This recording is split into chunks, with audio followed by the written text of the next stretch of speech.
ভাইজান, ও ভাইজান, একটু খারান না। এই শীতের রাইতে এমন কুয়াশার মধ্যে মানুষ তো দূরের কথা, পেট নিয়ে তো ঘর থেকে বাইর হইব না। আমরা কই যাইতাছি? পেট নির্গরের খবর তোরে কে দিল রে রতন? তুই কি পেট নির লগে আড্ডা মারস নাকি?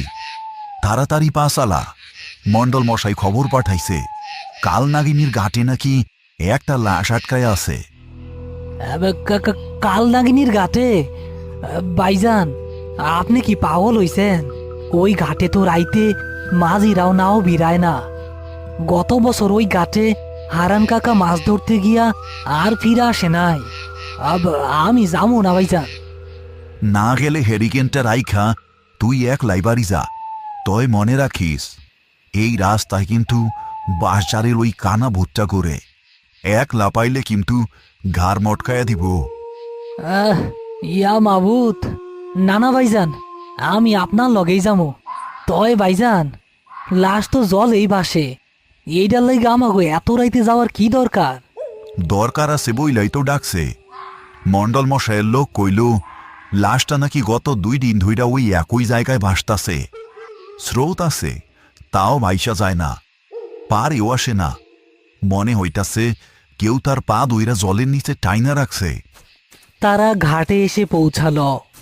নদীর জল কুচকুচে কালো।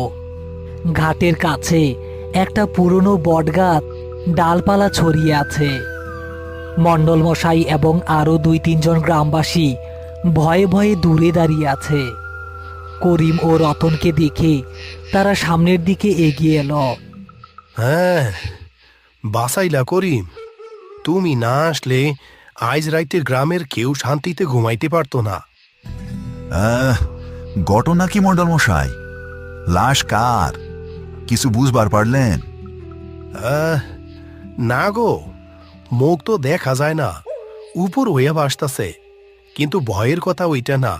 ভয়ের কথা হইল বিকেলে আমার লগি দিয়া লাশটা পারে টানার চেষ্টা করছিল, কিন্তু লগি সোয়ানোর সাথে সাথে লাশটা নাকি জলের তলায় গিয়া আবার একটু দূরে ভাইসা উঠে, জ্যান্ত মানুষের মতো লুকাচুরি খেলতাছে।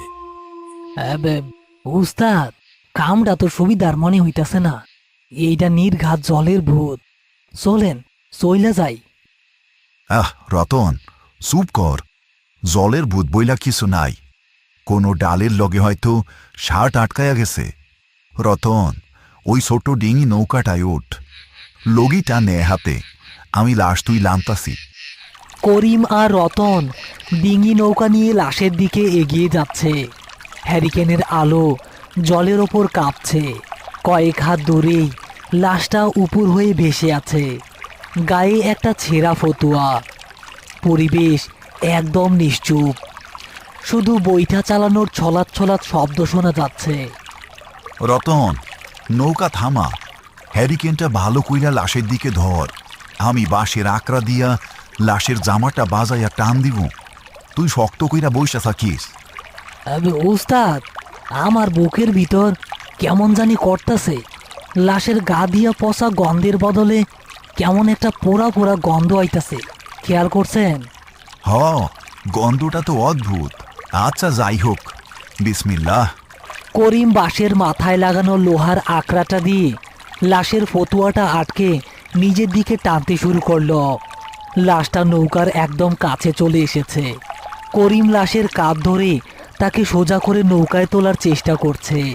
ঠিক সেই মুহূর্তে একটা ভয়ঙ্কর ঘটনা ঘটল। যে লাশটা এতক্ষণ নিথর ছিল, তার একটা বরফের মতো ঠান্ডা হাত হঠাৎ করেই জলের নিচ থেকে উঠে এসে করিমের ডান হাতটা শক্ত করে চেপে ধরল। লাশের মুখটা ধীরে ধীরে জলের উপর ভেসে উঠল। চোখ দুটো খোলা, কিন্তু চোখের মণি বলতে কিছু নেই, পুরোটাই টকটকে লাল। আর তার ঠোঁট দুটো ফুঁড়ে বেরিয়ে এসেছে দুটো অস্বাভাবিক বড় দাঁত। এত তারা কিসের রে করিম? আমার সাথে একটু জলেই থাক না।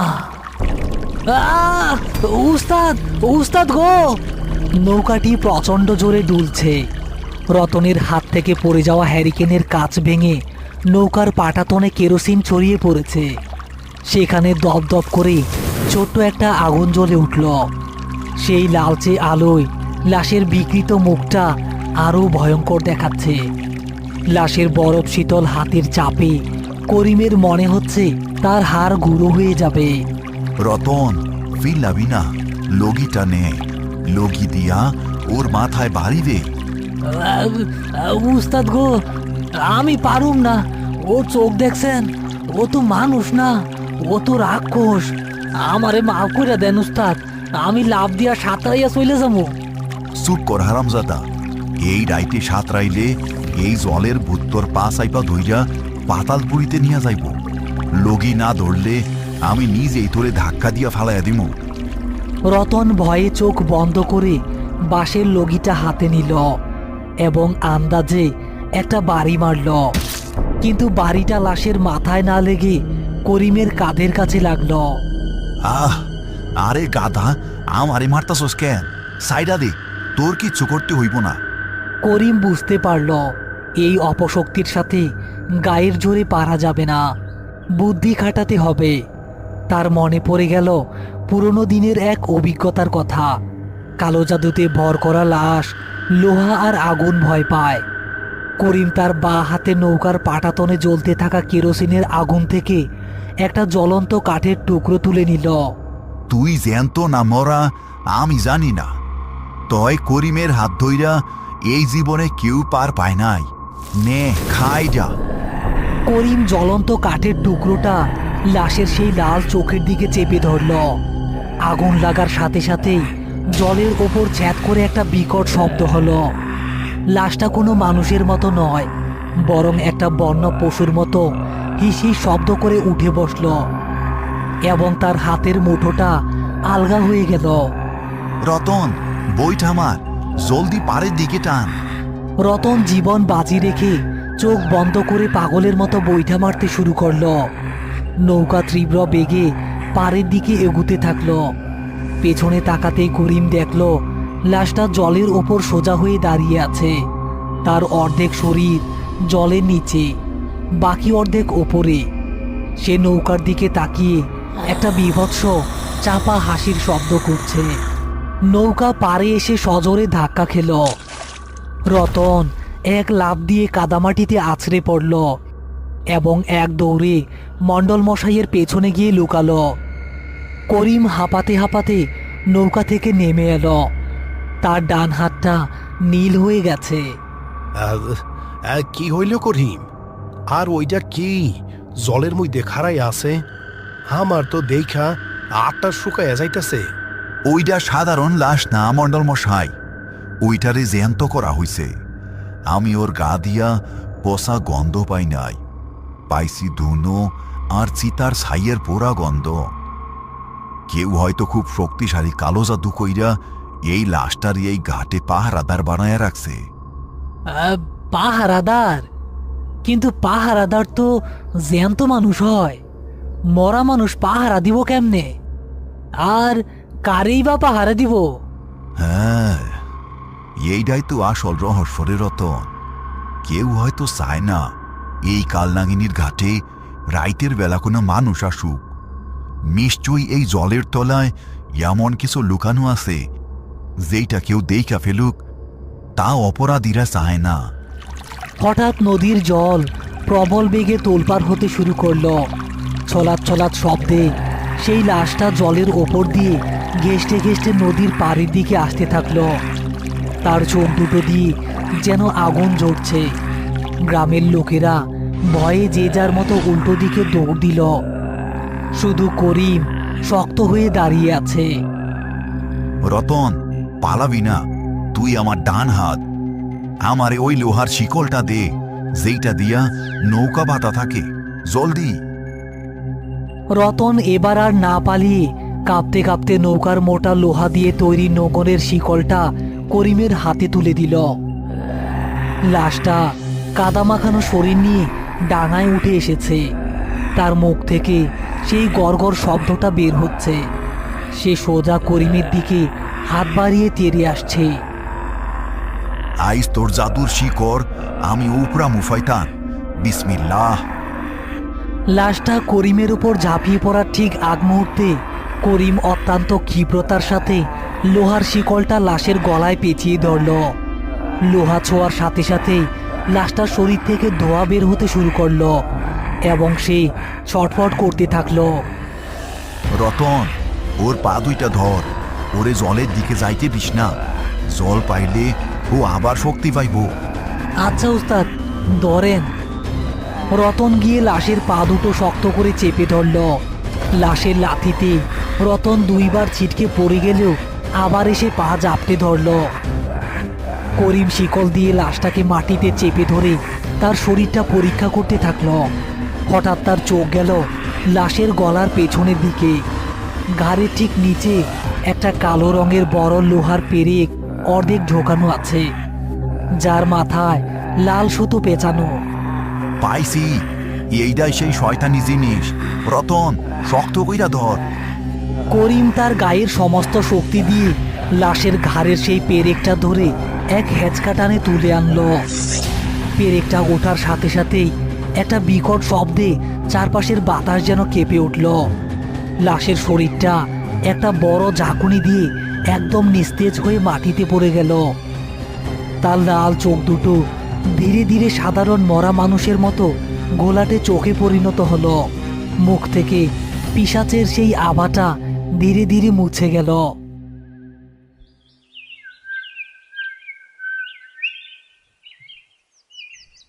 দেখছেন, রতন যদি আজকে এই লাশের পা ধইরা না রাখতো, এই ভূত কি আর কাবু হইতো? উস্তাদ তো খালি পেরেক তুলছে, আসল কাম তো আমি করছি নাকি? হ, তুই তো একেবারে বাঘের বাচ্চা রতন।